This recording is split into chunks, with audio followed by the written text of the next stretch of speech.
नमस्कार दोस्तों। आ, मेरी आवाज़ मिल रही हो तो मैं लाइव शुरू करूं। कोई थंब का निशान बना दे।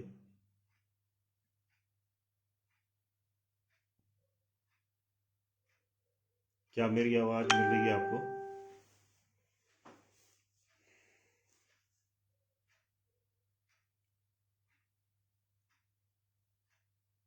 मेरी आवाज़ मिल रही है आपको? कोई थंब का निशान बना दे या मैसेज लिख के छोड़ दे जिससे कि मैं शुरू करूं लाइव।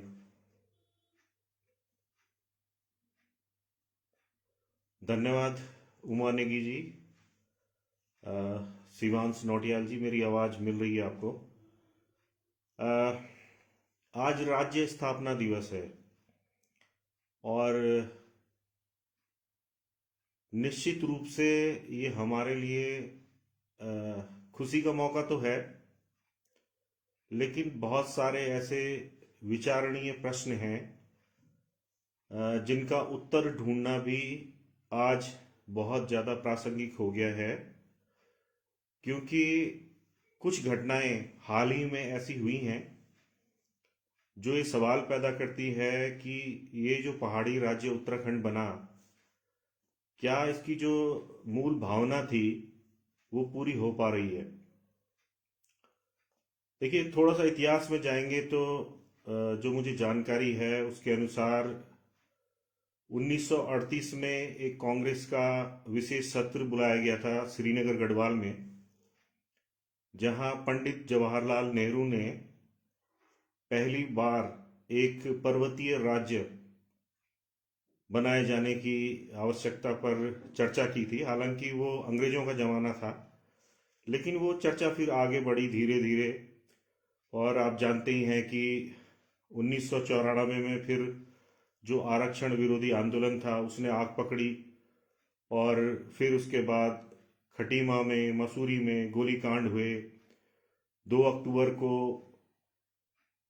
मुजफ्फरनगर कांड हुआ, जहां पर हमारी माताओं बहनों के साथ वहां पर बर्बरता की गई।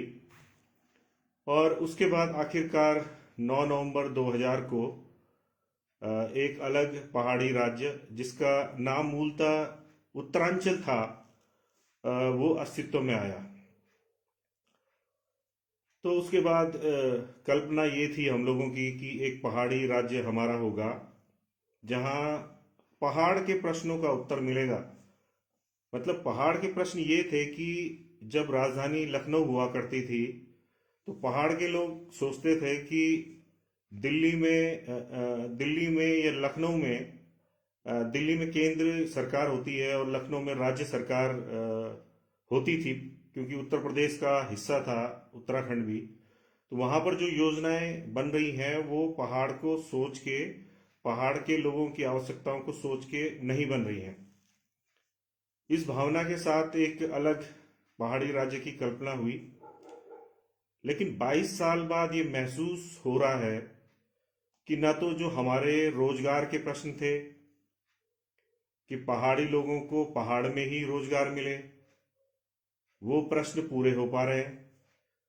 युवाओं को जो यहाँ पे सरकारी नौकरियां हैं, सरकारी नौकरियों के लिए बहुत मेहनत करने के बाद भी जब उसके नतीजे आते हैं तो ये पता चलता है कि उसमें भ्रष्टाचार हो गया है।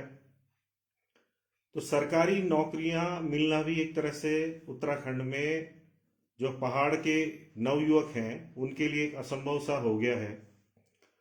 फौज की तरफ जो पहाड़ के युवा जाते थे कि फौज में नौकरी कर लेंगे, तो अब अग्निवीर वाली जो योजना है उसके हिसाब से अब जो है पहाड़ के नवयुवकों के लिए जो फौज का रोजगार था वो भी एक तरह से असंभव सा हो गया है।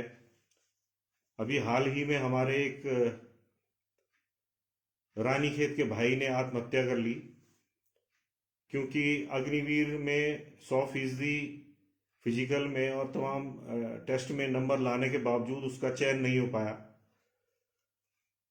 तो लगता यह है कि 22 साल के बाद जो रोजगार के प्रश्न हैं उनके उत्तर नहीं मिल रहे हैं। और जो पहाड़ी राज्य में रोजगार की जो संभावना हो सकती थी, चाहे वो पर्यटन के क्षेत्र में हो सकती थी, चाहे वो जैविक खेती के क्षेत्र में हो सकती थी, चाहे बाग बगीचे के क्षेत्र में हो सकती थी, चाहे पशुपालन के क्षेत्र में हो सकती थी, जो कि एक पहाड़ी राज्य के लिए एक आप कह सकते हैं कि बहुत आसान था इन चीज़ों को यहाँ पे विकसित करना, वो बिल्कुल नहीं हो पाया। और हमारे युवा आज भी दिल्ली, बम्बई और देश के विभिन्न हिस्सों में लगातार रोजगार के लिए पलायन कर रहे हैं। और जब उत्तराखंड के लोग पलायन करते हैं तो उनके साथ कुछ ऐसी घटनाएं होती हैं जो फिर हमारे युवाओं के कदमों को थाम देती है कि अगर वो रोजगार के लिए घर से बाहर निकलेंगे तो फिर उनके साथ क्या हो सकता है। और यहाँ पर विशेष रूप से मैं जिक्र करना चाहूँगा हमारी दो बेटियों के साथ जो पिछले कुछ सालों में हुआ है। एक किरण नेगी के साथ जो 2012 में दिल्ली में हुआ, और जो अब अंकिता भंडारी के साथ हुआ है 2022 में 10 साल के बाद। और 10 साल पहले जो किरण नेगी के साथ हुआ, उसका जो हालिया सुप्रीम कोर्ट से जो फैसला है वो इस तरह का फैसला आ गया है कि अब जो हम हाई कोर्ट में लड़ाई लड़ रहे हैं अंकिता भंडारी के लिए इंसाफ की, उसके बारे में भी हमें बार बार सोचना पड़ रहा है कि अगर हाई कोर्ट से हम ये लड़ाई जीत भी जाते हैं तो फिर सुप्रीम कोर्ट में क्या ऐसा कुछ हो सकता है। और इन्हीं चीज़ों को लेकर कुछ सवाल हैं जो मैं आपसे बातचीत भी करना चाहता हूं और आपकी राय भी जानना चाहता हूं कि आखिरकार हम लोग करें तो क्या करें। जो किरण नेगी का जो फैसला आया है सुप्रीम कोर्ट से, वो बड़ा हैरत अंगेज फैसला है। हालांकि जो वहाँ के सम्मानित जजेज हैं, जिसमें कि चीफ जस्टिस भी थे ललित, जो कि उसी दिन रिटायर हो गए हैं 7 तारीख को, वो भी थे, और दो अन्य जजेस भी थे। उन पे उनकी क्षमताओं पर, उनकी योग्यता पे मैं कोई प्रश्न नहीं उठा रहा हूँ, लेकिन मैं प्रश्न उठा रहा हूँ जो हमारी भारतीय न्याय प्रणाली है उसकी कमियों पर। एक ऐसा मुकदमा जो लोअर कोर्ट में, हाई कोर्ट में, जिसमें फैसला दिया जाता है कि इनको कैपिटल सेंटेंस दिया जाएगा, फांसी की सजा दी जाएगी, और सभी लोग आश्वस्त हो जाते हैं कि वाकई इनको अब फांसी की सजा होगी। और जब मामला सुप्रीम कोर्ट में आता है तो एकदम पलट जाता है। मतलब आप विश्वास नहीं कर सकते हैं कि जिन लोगों को फांसी की सजा दी गई है, ज्यादा से ज्यादा ये सोचा जा सकता था कि शायद इनको इनकी फांसी की सजा को बदल के इनको आजीवन कारावास हो जाए, लेकिन ये किसी ने नहीं सोचा था कि इनकी सजा माफ कर दी जाएगी, इनको बाइज्जत बरी कर दिया जाएगा। और वहां पर जो सवाल उठे वो दिल्ली पुलिस पर सवाल उठे कि दिल्ली पुलिस ने जो साक्ष्य संकलन किया था, जो एविडेंस इकट्ठा किए थे, वो पर्याप्त नहीं थे, कहीं ना कहीं उनमें कमियां थी। और उसमें खास तौर में कई चीजों का जिक्र आया है, जैसे एक टेस्ट आइडेंटिफाई परेड होती है, वो प्रॉपरली नहीं की गई थी। उसमें जो विटनेस थे उनको क्रॉस एग्जामिन नहीं किया गया प्रॉपरली। जो डीएनए सैंपलिंग की गई, वो डीएनए सैंपल काफी लंबे समय तक माल खाने में रखा गया, और जिस वजह से इसमें संदेह व्यक्त किया माननीय कोर्ट ने कि उसमें कुछ फेरबदल किया जा सकता है। तो इस तरह की बहुत सारी चीजें हैं। और एक बात बड़ी मुझे पता चली है कि जो किरण नेगी के पिताजी हैं वो इस मुकदमे में कहीं भी पार्टी नहीं है। तो हम लोग धरना प्रदर्शन करते हैं, हम लोग कैंडल मार्च निकालते हैं, लेकिन हमें ये भी समझना होगा कि आखिरकार जो हमें न्याय है वो न्यायपालिका से ही मिलेगा। वो कैंडल मार्च निकालने से नहीं निकलेगा, वो किसी धरना प्रदर्शन करने से नहीं निकलेगा, वो केवल न्यायपालिका से हमें मिलेगा। और न्यायपालिका में अगर हम मजबूत लड़ाई नहीं लड़ते हैं तो न्याय हरगिज हमें नहीं मिलेगा। तो इस बात को हमने पहले भी समझा, और जब अंकिता हत्याकांड के साक्ष्य मिटाने की कोशिश हुई तो हमने उसका भरपूर विरोध किया। और जब सरकार ने हमारी आवाज नहीं सुनी तो अब हम न्यायालय के पास पहुंचे हैं और न्यायालय ने एसआईटी से स्टेटस रिपोर्ट तलब की है। न्यायालय ने कहा है कि आप अपनी केस डायरी दीजिए। न्यायालय ने कहा है कि अगर आपने रिजॉर्ट टूटने से पहले कोई फॉरेंसिक या कोई एविडेंस इकट्ठा कर लिए थे तो वो बताइए। तो कहीं ना कहीं हम जिस बात का हमें अंदेशा था कि कोर्ट्स में जो साक्ष्य होते हैं और किस तरह से पुलिस ने पुख्ता साक्ष्यों के आधार पर चार्जशीट फाइल की है उसका बड़ा महत्व होता है, वो बात सही साबित हो रही है। और बिल्कुल हाईकोर्ट में जब ये स्टेटस रिपोर्ट आ जाएगी, और मैं आपको बताना चाहता हूं कि इसमें अब 11 तारीख को नेक्स्ट हियरिंग है, लेकिन दुर्भाग्य से एसआईटी ने जो उसकी लिखित स्टेटस रिपोर्ट थी वो अभी तक कोर्ट को नहीं सौंपी है या हमारे एडवोकेट तक वो अभी तक नहीं पहुंची है। मेरी अभी कुछ देर पहले ही अपने जो वहां पे एडवोकेट है नवनीश नेगी जी, उनसे बातचीत हुई तो उन्होंने बताया कि आज तक वो स्टेटस रिपोर्ट उनको नहीं मिली है। तो इसका मतलब मुझे लगता है कि शायद अब 11 तारीख को ही स्टेटस रिपोर्ट सबमिट होगी। तो कहीं ना कहीं जो राज्य सरकार है या उनके महाधिवक्ता है या एसआईटी है, कहीं ना कहीं इस मामले को लंबित करने का प्रयास कर रही है। तो अब ये निवेदन तो हम हाईकोर्ट से ही कर सकते हैं वहां पे कि भाई इसका भी ध्यान रखा जाए कि इस तरह से इस मामले को पेंडिंग ना किया जाए, जल्दी जल्दी इसकी स्टेटस रिपोर्ट दी जाए, जिससे कि हम भी इसमें कुछ देख सकें, कुछ तथ्यों को हम भी खंगाल सकें कि क्या जांच एसआईटी ने की है और उसके आधार पर आगे हम लड़ाई लड़ सकें। तो जो किरण नेगी का केस है और जो अंकिता भंडारी का केस है, उस दोनों केसों से ये निकल के आ रहा है कि अगर हम रोजगार के लिए बाहर निकलते हैं तो हमारी बेटियां मारी जाती हैं, अगर हमारे युवा सरकारी नौकरी के लिए कोशिश करते हैं तो वहां भ्रष्टाचार हो जाता है। तो कहीं से भी हमारे युवाओं को, हमारी बेटियों को इंसाफ नहीं मिल रहा है और ये जिम्मेदारी राज्य सरकार की होती है कि वो एक सुरक्षित वातावरण महिलाओं के लिए, युवाओं के लिए पारदर्शी माहौल तैयार करे, जिससे कि मेहनतकश जो हमारे युवा हैं, मेहनती जो युवा हैं, योग्य जो युवा हैं, उनको पर्याप्त रोजगार का अवसर मिले और वो कहीं भी अपना जो रोजगार है वो कर सकें। और कम से कम राज्य सरकार की ये जिम्मेदारी होती है कि वो प्रदेश के अंदर ही अपने युवाओं को रोजगार मुहैया कराए, चाहे वो सरकारी क्षेत्र में कराए, चाहे वो पहाड़ों में यहाँ पे रोजगार के अवसर पैदा करे। जैसा कि आप जानते हैं कि पूरे पहाड़ जो है जीरो इंडस्ट्री एरिया है, यहाँ पे कोई भी फैक्ट्रियां नहीं है और अन्य प्रकार के जो रोजगार जो उद्यान को लेकर हो सकते थे या पशुपालन को लेकर हो सकते थे या पर्यटन का जिस तरह से विकास हो सकता था, वो भी यहाँ पे नहीं हो पा रहा है। तो हमारे युवा मजबूर है कि वो पढ़ाई लिखाई करने के लिए एक तो बाहर निकलें, देहरादून जाएं, दिल्ली जाएं, देश के विभिन्न शहरों में जाएं और उसके बाद रोजगार भी बाहर तलाश करें। तो 22 साल बाद जब ये दुखद स्थिति है तो ये सोचना वाजिब हो जाता है कि 22 साल के बाद हमारी स्थितियां कोई बहुत बेहतर नहीं हुई हैं और जो हमारे राज्य बनाने के मूलभूत प्रश्न थे कि हमें यहाँ रोजगार चाहिए था, पहाड़ी परिस्थितियों के हिसाब से स्वरोजगार करने के अवसर चाहिए थे, सरकारी क्षेत्रों में बिल्कुल पारदर्शिता के साथ यहाँ पर रोजगार के अवसर चाहिए थे, वो सारे समाप्त होते हुए दिखाई दे रहे हैं।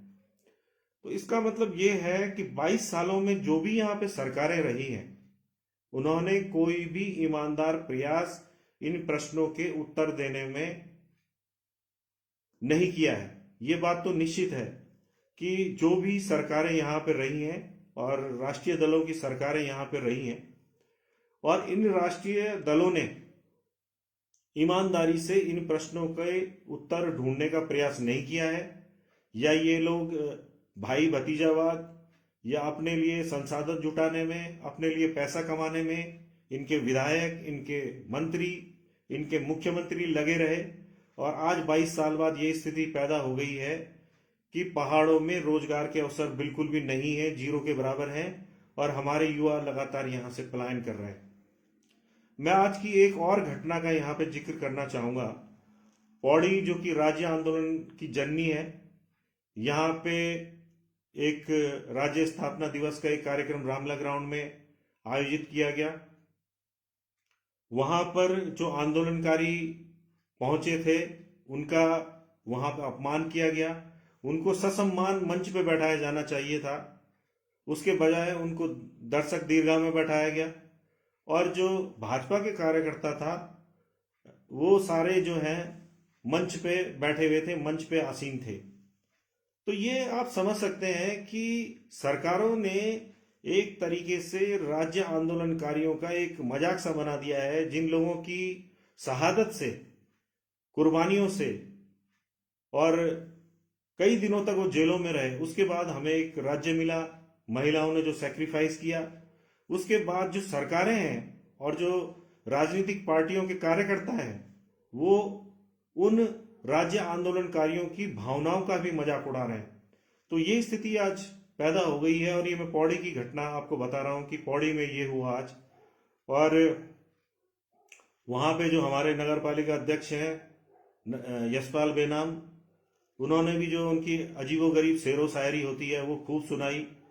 और एक तरह से उन्होंने भी जो राज्य आंदोलनकारी हैं उन्हें अपमानित करने में कोई कमी नहीं छोड़ी।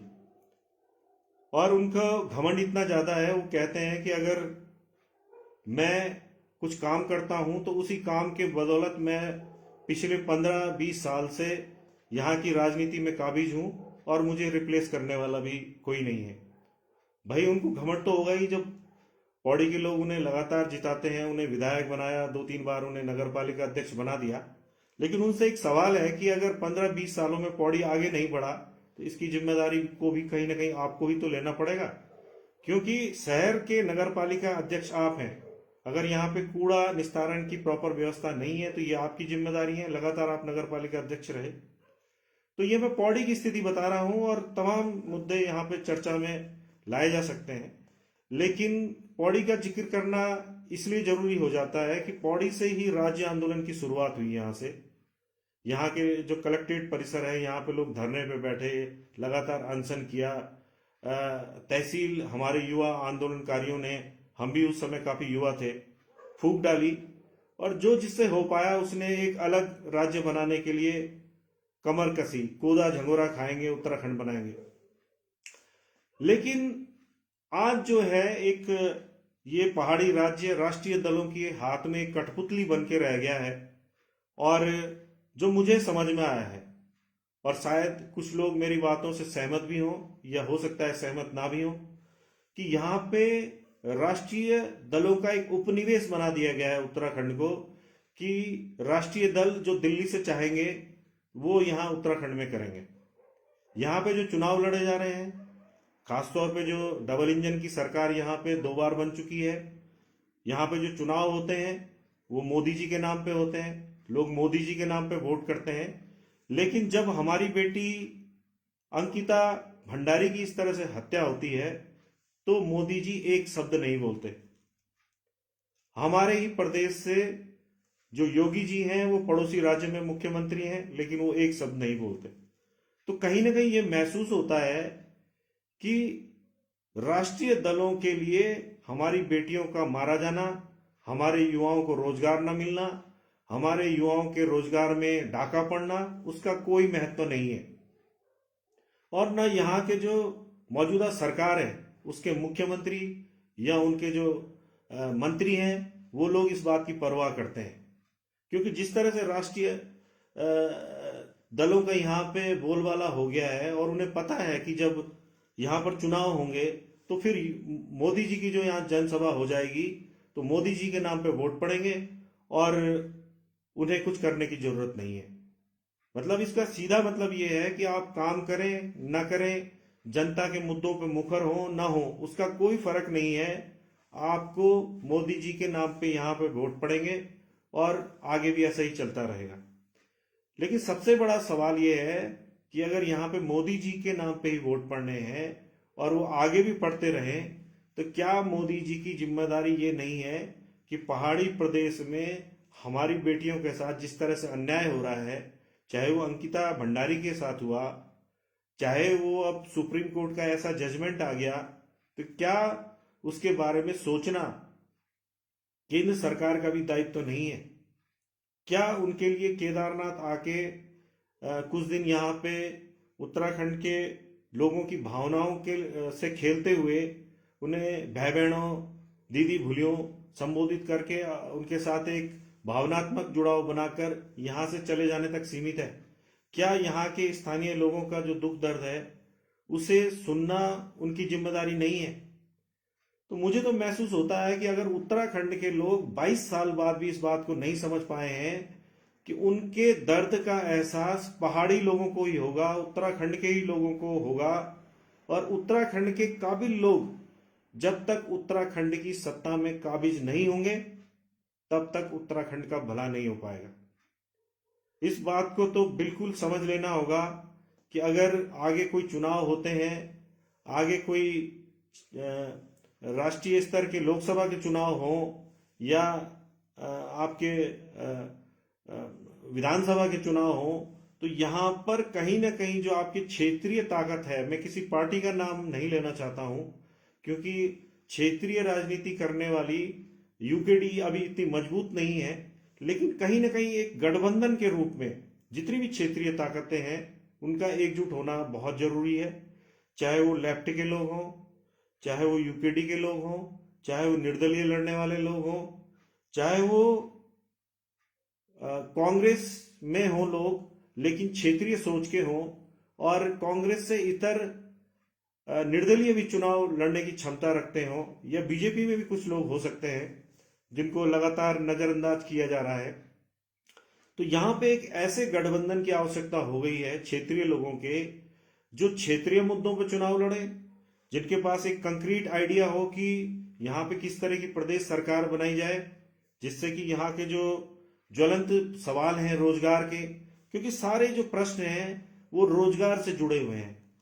अगर अंकिता बेटी को रोजगार के लिए 10,000 रुपए की नौकरी के लिए डोब सिरकोट से गंगा भोगपुर नहीं जाना पड़ता और एक निर्जन रिजॉर्ट में नहीं रहना पड़ता, तो उसके साथ इस तरह का कुकृत्य नहीं होता। किरण नेगी बेटी को, जो दिल्ली के नजफगढ़ में रहती थी अपने माँ बाप के साथ, शाम को नौकरी से लौट रही थी, वो भी दिल्ली की एक छोटी सी नौकरी कर रही थी, उसके साथ क्या हुआ क्या नहीं हुआ वो शब्द में बयां नहीं कर सकता, वो सब आपको पता है। तो सब जगह जो अन्याय हमारे बच्चों के साथ हो रहा है उसका मूल प्रश्न अगर आप जाएंगे उसके मूल प्रश्न में कि कहां से शुरुआत उसकी हो रही है, तो वो जो रोजगार के अवसर हैं उनके छीण होना सबसे बड़ा सवाल है। कि हमारे लिए जब रोजगार के अवसर अपने प्रदेश के अंदर नहीं होंगे तो निश्चित रूप में हम किसी दूसरे वातावरण में जा रहे हैं और वहां पर हमारे ऊपर खतरे के बादल मंडरा रहे हैं। दूसरी सबसे बड़ी बात जो उत्तराखंड में हमेशा होती है कि एक सशक्त भू कानून की यहाँ पे आवश्यकता है। एक सशक्त भू कानून यहाँ पे होना चाहिए। यहाँ पे बाहर के जो लोग हैं वो बहुत लिमिटेड जमीन ले सकें, और अगर वो ज्यादा कुछ कारोबार करना चाहते हैं तो वो लीज पे या कॉन्ट्रैक्ट के आधार पे स्थानीय लोगों के साथ जुड़ें, जिससे कि स्थानीय लोगों का एक दखल बना रहे। नहीं तो यहाँ पे सारे बाहर के लोग आ जाएंगे और वो हमारी जमीनों पर कब्जा करके जिस तरह से रिजॉर्ट बना लेते हैं, यहाँ पे तमाम अवैध गतिविधियां करते हैं और यहाँ से एक पैसा कमा के ले जाते हैं, और हमारे लोगों को वो एक मैं शब्द का प्रयोग करना चाहूंगा कि एक नौकर से ज्यादा नहीं समझते। अभी भी कई लोगों के दिमाग में इस तरह की दुर्भावना है पहाड़ी लोगों के लिए कि पहाड़ी बहुत अच्छे वर्कर होते हैं, मतलब वो आपके नौकर हो सकते हैं। लेकिन उन्हें बताना होगा कि पहाड़ी देश की सीमा पर गोली खाता है, वो हिम्मत किसी देश के किसी दूसरे हिस्से के प्रदेश के बच्चे में नहीं होती है। इसी वजह से पहाड़ के बच्चे को सबसे आगे भेजा जाता है। पहाड़ी ईमानदार होता है, पहाड़ी हर तरह से चरित्र के हिसाब से ईमानदार होने के साथ साथ हिम्मती और तमाम गुणों से परिपूर्ण होता है, और आप उसको अपमानित नहीं कर सकते। तो पहाड़ी राज्य में पहाड़ी लोगों का भूमि पर वर्चस्व होना, एक सशक्त भू कानून होना, वो बहुत बड़ी आवश्यकता है और ये होना भी चाहिए। और इसको देखिए, जो राष्ट्रीय दलों की सरकार है उनका बहुत ज्यादा इसमें कोई इंटरेस्ट नहीं है। तो इसी वजह से मैं कह रहा हूं कि यहाँ पे क्षेत्रीय लोगों की, क्षेत्रीय ताकतों की सरकार होनी चाहिए, और वो अगर नहीं होगी तो जैसा पिछले 22 सालों से होता रहा वो आगे भी ऐसा चलता रहेगा। और दूसरी बात जो है कि पहाड़ी प्रदेश की राजधानी पहाड़ में होनी चाहिए। अगर ये देहरादून के बजाय राजधानी गैरसैंण में होती, पहाड़ी इलाके में होती, तो निश्चित रूप से प्लेन के लोगों को पहाड़ की ओर चढ़ना पड़ता। अब तो उल्टा ये हो गया कि पहाड़ी प्रदेश बनने के बाद चमोली से, रुद्रप्रयाग से, उत्तरकाशी से, टिहरी से, पिथौरागढ़ से, अल्मोड़ा से, चंपावत से, सारे पहाड़ी इलाकों से लोग मजबूरन पलायन करके प्लेन की तरफ जा रहे हैं। तो इसका कारण यह है कि पहाड़ी क्षेत्रों में न तो राजधानी बनाई गई, न तो वहां पे उद्योग लगाए गए, और जो यहाँ पे रोजगार के अवसर पैदा हो सकते थे, चाहे वो पशुपालन से हो सकते थे या तमाम चीजों से हो सकते थे, पर्यटन से हो सकते थे, जैविक खेती से हो सकते थे, यहां तक कि जो सोलर एनर्जी, सोलर प्लांट आप जो देख रहे होंगे, वो भी हमारे लोग नहीं लगा पा रहे हैं। उसमें भी बाहर के लोग यहाँ जमीनें खरीद रहे हैं और हमारे पहाड़ों पर, हमारी जमीनों पर कब्जा कर रहे हैं। तो ये सारे ज्वलंत प्रश्न हैं और इनका जो उत्तर है मेरी समझ में तो ये आया है कि अगर हम पहाड़ी लोगों ने एकजुटता नहीं दिखाई और इस प्रदेश में पहाड़ी लोगों की सरकार आगे नहीं बनाई और सरकार चुनते समय दिल्ली की तरफ मुंह नहीं ताका, दिल्ली की तरफ नजर नहीं दौड़ाई, तब तक हमारा भला कोई नहीं कर सकता। हमको अपने ही बीच से योग्य लोग चुनने होंगे। योग्य लोग हमारे बीच में उपलब्ध हैं, लेकिन बोलते हैं ना कि घर की मुर्गी दाल बराबर। मतलब आपके घर का अगर कोई योग्य व्यक्ति है तो उसको आप नजरअंदाज करते हैं और आप दिल्ली की तरफ देखते हैं कि दिल्ली में वहां पे वो योग्य है। तो यहां अपने बीच से ही योग्य लोगों की तलाश करनी पड़ेगी आपको, और आगे एक ऐसी सशक्त सरकार जो क्षेत्रीय ताकतों की होगी, वो जब तक उत्तराखंड के अंदर नहीं बनेगी तब तक ना तो हमारी बेटियां सुरक्षित होगी, न हमारे जो युवा हैं उनका रोजगार सुरक्षित होगा। तब तक पहाड़ी प्रदेश बनने के जितने भी प्रश्न थे उनके उत्तर नहीं मिलेंगे। तो इसी वजह से मैं आज राज्य स्थापना दिवस पर लाइव आया, क्योंकि दिन भर तमाम जो राजकीय कार्यक्रम थे, हर्षोल्लास मनाया जा रहा था, लेकिन मुझे कोई कारण नजर नहीं आया कि हर्षोल्लास मनाया जाए और 22 साल बाद हमें लगे कि हम बहुत आगे बढ़ गए हैं। मुझे तो कई बार ये महसूस होता है कि हम शायद जो स्थितियां हमारी उत्तर प्रदेश के जमाने में थी उससे भी हम पीछे चले गए हैं। एक यहाँ पे कुछ कमेंट भी आ रहे हैं, मैं उनको भी पढ़ लूं। टिहरी या श्रीनगर में होना चाहिए राजधानी। बिल्कुल कहीं भी हो, लेकिन पहाड़ में राजधानी होनी चाहिए। मैं कुछ और भी कमेंट ले लूं। पहाड़ों में अब इनके सारे इंजन गाड़ गदेरे में सड़ेंगे, वापस ले जाने वाले भी नहीं मिलेंगे। त्रिलोक सिंह रावत जी लिख रहे हैं, वाकई ये इंजन काम करते हुए तो नहीं दिखाई देते। प्रमोद पंवार जी लिख रहे हैं भू कानून लागू होना चाहिए। जी इसी बात को लेके मैं बोल रहा था। और प्रकाश भट्ट जी भी कह रहे हैं, इसी बात को कह रहे हैं। उपेंद्र भट्ट जी कह रहे हैं, सुरेश डोबरियाल जी कह रहे हैं, शिवा भारद्वाज कह रहे हैं कि इन्होंने बहुत सारे लंबे प्रश्न पूछे हैं। वो मैं इनका देख चुका था। किरण नेगी हत्याकांड को लेके है, यात्रा के नाम पे गंगा तट पे हुक्का पीने वालों का भी राज्य स्थापना दिवस की शुभकामना, तमाम चीजें हैं। और ये इनकी शिवा भाई की जो भावनाएं हैं, वो पहाड़ी भावनाएं हैं, पहाड़ी लोगों की जो भावनाएं हैं उनका ये बार बार अपने सोशल मीडिया अकाउंट से लिखते हैं। पुलकित हाकिम, हाँ ये इनसे इन्हें इंसान नहीं कहा जा सकता। रवि नेगी जी लिख रहे हैं, आर नेगी जी। प्रवीण रावत जी लिख रहे हैं जागो उत्तराखंड। जी जागने की जरूरत है हमारा। अगर हम नहीं जागेंगे तो फिर हमारा भला कोई नहीं कर सकता, क्योंकि हमारा भला हम ही करेंगे, कोई नहीं करेगा। हमारों की चिंता हमें ही करनी पड़ेगी। दीपक जोशी जी लिख रहे हैं। किरण नेगी जी के जजमेंट का लिंक शेयर करूंगा मैं। बिल्कुल अभी जजमेंट नहीं आया, अभी तो लंबी न्यायिक प्रक्रिया है। महेंद्र मिश्र जी लिख रहे हैं कि सरकार द्वारा आज ड्रामा किया गया, उत्तराखंड आंदोलनकारियों को सम्मानित करने की हकीकत हम जानते हैं, कुछ नहीं। इस तरह के तमाम कमेंट आए हैं। अनीता रौथान जी का है, और बीजेपी के खिलाफ भी मुखर होकर कई चीजें लिख रहे हैं लोग। तो दोस्तों, मुझे तो लगता है कि सोशल मीडिया एक ऐसा माध्यम है जिससे लगातार हम लोग अपनी आवाजें उठा सकते हैं, आपसी संवाद कायम कर सकते हैं और कहीं ना कहीं जो हमारी भविष्य की जो रूपरेखा है, भविष्य की जो लड़ाइयां हैं, उनके लिए एक माहौल भी तैयार कर सकते हैं। तो बोलना जरूरी है। अगर मैं कुछ बोल रहा हूं तो इसका निश्चित रूप से कुछ मकसद है। आप भी बोलिए, मुखर होके बोलिए और जो आप बोल रहे हैं उसके बारे में मनन भी करिए और चर्चाएं होनी चाहिए। चर्चाएं जब होंगी तो हमारी महिला सुरक्षा के प्रश्नों के उत्तर मिलेंगे, युवाओं के रोजगार के जो प्रश्न है, ज्वलंत प्रश्न है, उनके उत्तर मिलेंगे, सरकारी सेवाओं में जो घोटाले हो रहे हैं, भ्रष्टाचार हो रहा है, उसके उत्तर हमें मिलेंगे, जो हमारे यहाँ स्वास्थ्य की समस्या है, पहाड़ी इलाकों में खासकर स्कूलों की समस्या है, पढ़ाई को लेके सड़कों की समस्या है, पानी की समस्या है, तमाम समस्याओं का अंबार है। तो कहीं ना कहीं उनके उत्तर हमें मिलेंगे। तो इस तरह से ही संवाद कायम रखिए और एक बार फिर से आपको मैं राज्य स्थापना दिवस की शुभकामना देता हूँ। शुभकामना इसलिए देता हूँ कि एक राज्य अलग हमें मिला है, तो इसको आगे बढ़ाना, इसको विकसित करना, यहाँ रोजगार के अवसर पैदा करना, इसे सुख सुविधाओं से परिपूर्ण करना भी हमारी ही जिम्मेदारी है। और अगर ये 22 सालों में नहीं हो पाया है तो आगे इसे बेहतर करने की जिम्मेदारी भी हमारी है। तो दोस्तों, फिर बातचीत करते रहेंगे आगे भी।